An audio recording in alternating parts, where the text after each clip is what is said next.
Hello everyone, welcome back to my channel the learning point and I am Pooja. और आज हम discuss करने वाले हैं the very important topic PPC, production possibility curve, जिसे कि हम शॉर्ट में पीपीसी कहते हैं। इसके साथ ही साथ इसके और भी बहुत सारे नाम हैं, और भी 4 नाम हैं। It is also called production possibility frontier, PP frontier, and the third one is transformation boundary. The fourth one is transformation frontier and the fifth one is transformation curve. तो ये सारे के सारे पांचों के पांचों नाम पीपीसी की ही है, बट जनरली एग्ज़ाम्स में पीपीसी से ही क्वेश्चन आता है, बट उसके और भी 4 नाम है, तो हमें ये चारों नाम जानना पड़ेगा. So let's know what is PPC.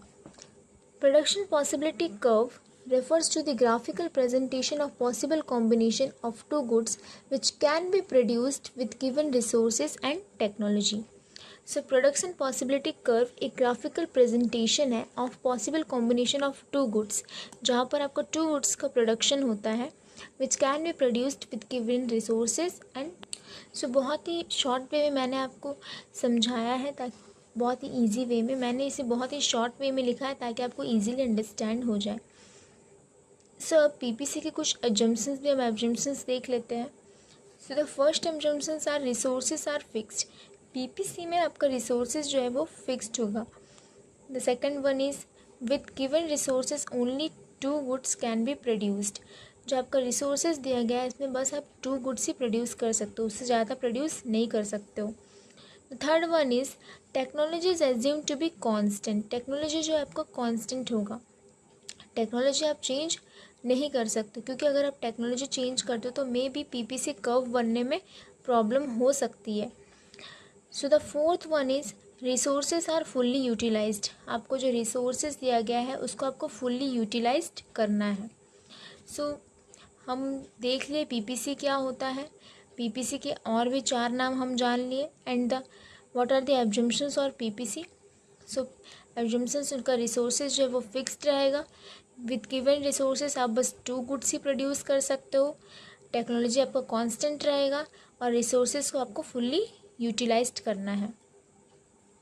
सो अब हम आते हैं पीपी शेड्यूल की ओर. पीपी शेड्यूल क्या होता है? PP schedule records the various combination of 2 goods that can be produced with the fixed resources, assuming that resources are fully and efficiently employed.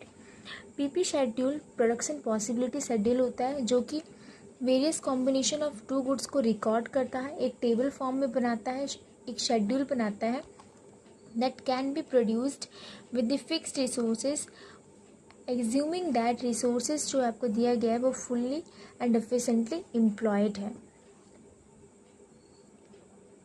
जिसे कि हम प्रोड्यूस करते हैं फिक्स रिसोर्सेज के साथ और एज्यूमिंग करते हैं that resources are fully and efficiently employ. अब हम देखते हैं पीपी शेड्यूल क्या होता है.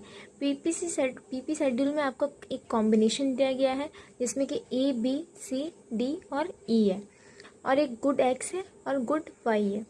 पीपी शेड्यूल में क्या होता है, गुड एक्स और गुड वाई दोनों शो करता है. जैसे कि ये गुड एक्स है और ये गुड वाई है. जैसे गुड एक्स की पहली प्रोडक्शन 0 है, जैसे गुड एक्स की पहली प्रोडक्शन यहाँ पर 0 है और गुड एक्स की 10 है, तो इसने कुछ भी तो गुड वाई ने यहाँ पर कुछ भी सेक्रीफाइस नहीं किया है, तो सेक्रीफाइस यहाँ पर ब्लैंक है, मतलब कुछ भी नहीं है, क्योंकि गुड एक्स का यहाँ पर 0 है यूनिट और गुड वाई का यहाँ पर 10 है, तो गुड वाई ने अभी कुछ भी सेक्रीफाइस नहीं किया है.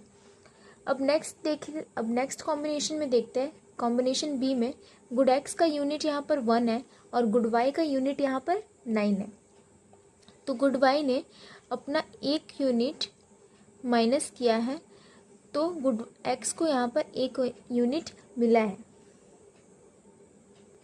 और हम सिंपली कह सकते हैं कि गुड एक्स की 1 प्रोडक्शन है और गुड वाई की यहाँ पर 9 प्रोडक्शन है, तो उसने अपना 1 प्रोडक्शन को माइनस कर दिया है, कम कर दिया है गुड एक्स की 1 प्रोडक्शन बढ़ाने के लिए. तो यहाँ पर गुड एक्स का 1 प्रोडक्शन जो है +1 हो गया, मतलब यहाँ पर गुड एक्स का 1 प्रोडक्शन बढ़ गया और गुड वाई का 1 प्रोडक्शन घट गया. अब थर्ड कॉम्बिनेशन में हम देखेंगे, कॉम्बिनेशन सी में गुड एक्स का प्रोडक्शन 2 है और गुड वाई का प्रोडक्शन 7 है। मतलब गुड वाई ने फिर से अपना यहाँ पर 2 कॉम्बिनेशन कम कर दिया, 2 प्रोडक्शन कम कर दिया। गुड वाई ने अपना 2 प्रोडक्शन कम कर दिया गुड एक्स को देने के लिए।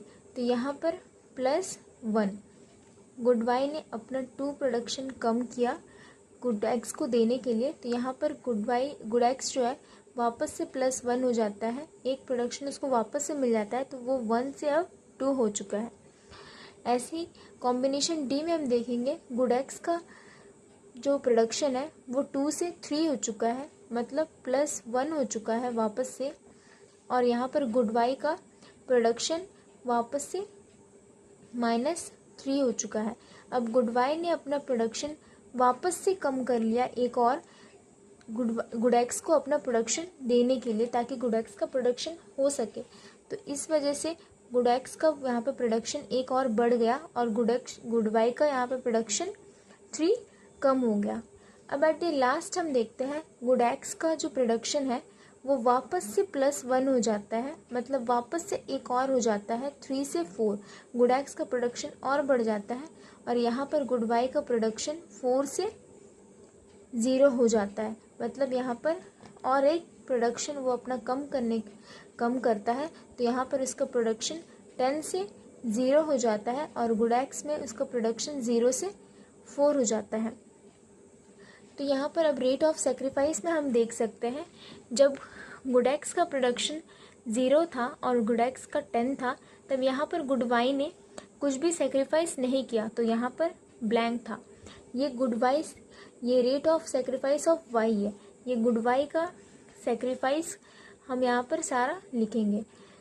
तो यहाँ पर फर्स्ट वाला हमने देख लिया, जब गुड एक्स का प्रोडक्शन 0 था और गुड वाई का प्रोडक्शन 10 था, तब यहाँ पर गुड वाई ने कुछ भी सेक्रीफाइस नहीं किया था, तो इसलिए रेट ऑफ सेक्रीफाइस वाई का ब्लैंक था, मतलब कुछ भी नहीं था।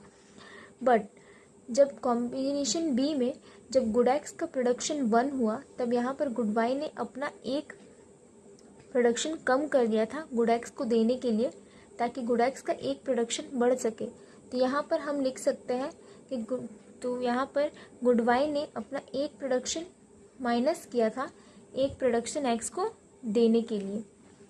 कॉम्बिनेशन सी में गुड एक्स का प्रोडक्शन 2 हो चुका था, जबकि गुड वाई का प्रोडक्शन 7 हो चुका था। तो यहाँ पर गुड वाई ने अपना 2 प्रोडक्शन कम कर दिया था, यानी कि वाई ने अपना 2 प्रोडक्शन कम कर दिया था और एक्स को एक प्रोडक्शन मिल गया था। अब कॉम्बिनेशन डी में हम देखते हैं, यूनिट डी में हम देखते हैं कि गुड एक्स का जो प्रोडक्शन है वो एक और बढ़ चुका है, यानी 2 से 3 हो चुका है। तो यहाँ पर गुड वाई का जो प्रोडक्शन है उसने अपना 3 माइनस किया था, ताकि गुड एक्स का एक और प्रोडक्शन हो सके। तो यहाँ पर गुड वाई का जो सेक्रीफाइस था यहाँ पर 3 था, ताकि गुड एक्स को 1 मिल सके। And at the last good Y ने अपना 4 प्रोडक्शन कम कर दिया और एट द लास्ट वो 0 पर आ गया और यहाँ पर गुड एक्स को प्रोडक्शन फिर से एक और मिल गया। तो यहाँ पर हम देख सकते हैं कि एट द लास्ट वाई ने अपना 4 प्रोडक्शन रिड्यूस किया, ताकि गुड एक्स को एक प्रोडक्शन मिल सके। तो ये है आपका रेट ऑफ सेक्रीफाइस, ये आपका गुड वाई है और ये गुड एक्स है और ये है combination. So at the last हम देखेंगे मार्जिनल रेट ऑफ ट्रांसफॉर्मेशन क्या होता है। Marginal rate of transformation is the ratio of one good that needs to sacrifice to produce one more unit of the other good. तो marginal rate of transformation क्या होता है, जब कोई one good अपने आप को सेक्रीफाइस करता है दूसरा गुड को बढ़ाने के लिए, सेक्रीफाइस करता है to produce one more unit of the other goods. जब कोई एक गुड अपने आप को सेक्रीफाइस करता है दूसरा गुड को प्रोड्यूस करने के लिए, तो इसे हम कहते हैं marginal rate of transformation. So यहाँ पर आप देख सकते हैं MRT is equal to units of one good sacrificed by more units of other good produced. मतलब MRT इज इक्वल टू, जब एक गुड सेक्रीफाइस्ड होता है दूसरे गुड को प्रोड्यूस करने के लिए, that is marginal rate of transformation. अब एट द लास्ट हम देखेंगे the diagram of PP schedule. जो हमने पीपी शेड्यूल बनाया था उससे पहले टेबल में एक शेड्यूल बनाया था, तो ये इसी का डायग्राम है। तो यहाँ पर हमने ले लिया है गुड एक्स एक्स एक्सिस पे, और यहाँ पर हमने ले लिया है गुड वाई वाई एक्सिस पे। गुड एक्स में हमने, जैसे कि हमारा गुड एक्स में था 1 2 3 4, तो हमने यहाँ पर 1 2 3 4 ले लिया है। और गुड वाई में हमारा था 1 से लेकर 10 तक, तो यहाँ पर हमने 1 2 3 4 5 6 7 8 9 10 तक ले लिया है। अब यहाँ पर हमारे पीपी शेड्यूल में हमने देखा था कि यहाँ पर गुड एक्स में जब पीपी शेड्यूल 0 था तो गुड वाई 10 था, एंड जब पीपी शेड्यूल 1 था तो गुड वाई का प्रोडक्शन 9 था। जब पीपी शेड्यूल का प्रोडक्शन 2 था तब गुड वाई का प्रोडक्शन 7 था, एंड जब गुड एक्स का प्रोडक्शन 3 था तब गुड वाई का प्रोडक्शन 4 था, एंड एट द लास्ट जब गुड एक्स का प्रोडक्शन 4 था तब गुड वाई का प्रोडक्शन 0 था। तो इस पूरे शेड्यूल में हम देख सकते हैं कि जब एक्स का प्रोडक्शन बढ़ना स्टार्ट हुआ तब गुड वाई का प्रोडक्शन घटना स्टार्ट हुआ। क्यों? क्योंकि गुड वाई ने सेक्रीफाइस किया गुड एक्स का प्रोडक्शन बढ़ाने के लिए। तो अब इस बेसिस पे अब हम शेड्यूल बनाएंगे, पीपी शेड्यूल। सब हम देखेंगे प्रोडक्शन पॉसिबिलिटी फ्रंटियर का ये टेबल, ये डायग्राम है। तो यहाँ पर हमने ले लिया है गुड एक्स और एक साइड हमने ले लिया है गुड वाई। गुड एक्स में हमारा 1 2 3 4 4 तक प्रोडक्शन था, तो यहाँ पर हमने 4 ले लिया है, और वहाँ पर गुड वाई में प्रोडक्शन 10 से 0 हुआ था, तो यहाँ पर हमने 0 से 10 तक भी हमने ले लिया है।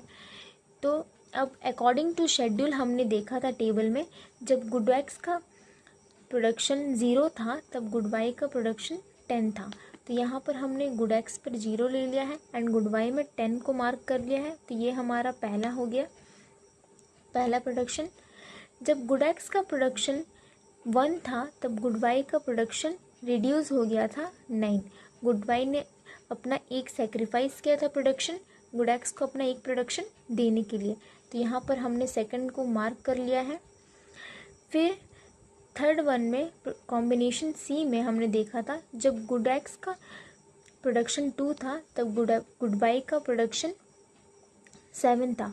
तो यहाँ पर अब गुड वाई ने अपना 2 माइनस किया था प्रोडक्शन, तब क्या हुआ था गुड एक्स का प्रोडक्शन 1 और बढ़ गया था। तो यहाँ पर गुड एक्स का प्रोडक्शन जो होगा 2 होगा और गुड वाई का प्रोडक्शन हो जाएगा 7। तो यहाँ पर हमने मार्क कर लिया है। फिर कॉम्बिनेशन डी में हमने देखा था गुड एक्स का प्रोडक्शन था 3 और यहाँ पर गुड वाई का प्रोडक्शन था 4। तो यहाँ पर गुड वाई ने अपना 3 प्रोडक्शन सेक्रीफाइस किया था। तो यहाँ पर हमने गुड वाई का 4 और गुड एक्स का 3 को मार्क कर लिया है। एंड एट द लास्ट हमने देखा था कॉम्बिनेशन ई में गुड एक्स का प्रोडक्शन था 4 and good X and good Y का प्रोडक्शन था 0। तो यहाँ पर उतना गुड वाई ने अपना 4 माइनस किया था। तो इस वजह से eight the last good x का प्रोडक्शन 4 हो जाता है और गुड 10 का प्रोडक्शन 0 हो जाता है। तो हमने यहाँ पर मार्क कर लिया और इन सबको मिला के जब हम ये सारा मार्क को मिलाते हैं तो ये बनता है एक कर्व और इस कर्व को हम कहते हैं PPC, प्रोडक्शन पॉसिबिलिटी कर्व। तो ये था हमारा आज का डायग्राम। तो हमने आज देखा व्हाट इज़ PPC, उसके हमने एब्जम्पशंस देखे, फिर उसके बाद हमने देखा PP शेड्यूल, उसके बाद हमने देखा PP शेड्यूल का वो टेबल, पूरा हमने टेबल देखा। उसके बाद हमने देखा MRT, marginal rate of transformation, and at the last ये डायग्राम हमने देखा जो कि है production possibility frontier. So students आज के लिए इतना ही। नेक्स्ट क्लास में हम देखेंगे 6th of PP frontier and properties of PP curve. So video अगर यूज़फुल लगा तो like the video, share it and subscribe the channel and press the bell icon to get every notifications. Thanks for watching.